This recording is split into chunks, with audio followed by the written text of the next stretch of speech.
কারেন্টের খাম্বা আছে না, বিদ্যুতের খাম্বা, ঢাকা শহরের প্রত্যেকটা খাম্বার লগে একটা একটা করে আওয়ামী লীগ বাঁধা রাখবো। আপনারা হাঁটবেন আর পিটাইবেন। পিটাইবেন কি হাত দিয়ে না জুতা দিয়া? জুতা দিয়া, কারণ হাতের দাম বেশি, তাই না? বাটপাটদের হাত দিয়ে পিটানো যাবে না, জুতা দিয়ে পিটাইতে হবে। আর ওই জুতাটা পিটানোর আগে ডাস্টবিনের ময়লার সাথে ভালোভাবে ঘষা নেবেন, ঠিক আছে? কারণ আওয়ামী লীগ আপনার জুতারও যোগ্য না। আওয়ামী লীগের লোকরা আপনাদের জুতার থেকেও খারাপ জিনিস। এদের একমাত্র শাস্তি হইল, ওষুধ হইল মায়ের। কুত্তার ল্যাস সোজা করে কেমনে দেখছেন? কুত্তা পিটাইছেন না ছোটবেলায়? কুত্তার ল্যাস কেমনে পিটাইতে হয় দেখছেন তো? আওয়ামী লীগের এমনি পিটাইতে হবে কদিন পরে ইনশাল্লাহ, সেই দিন আসতেছে।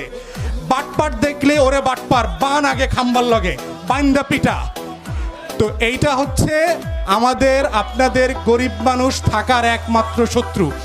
এই জন্য আমরা বারবার বলেছি যে এই বাংলাদেশ রাষ্ট্রের শত্রুকে এই দেশ থেকে তাড়াইতে হবে। এদেরকে পানিতে চুবাইতে হবে, খালে চুবাইতে হবে, পিটাইতে হবে, প্রয়োজনে কুত্তার লেজের সাথে হাত পা বাঁধে দিতে হবে, বাঁধে দিয়া কুত্তা দৌড় দিতে হবে। সেই দিন আসতেছে, আপনাদেরকে ঢাকা শহরের রাস্তায় রাস্তায় কুত্তা পিটা করা হবে আওয়ামী লীগের ইনশাআল্লাহ। রেডি আছেন তো আপনারা?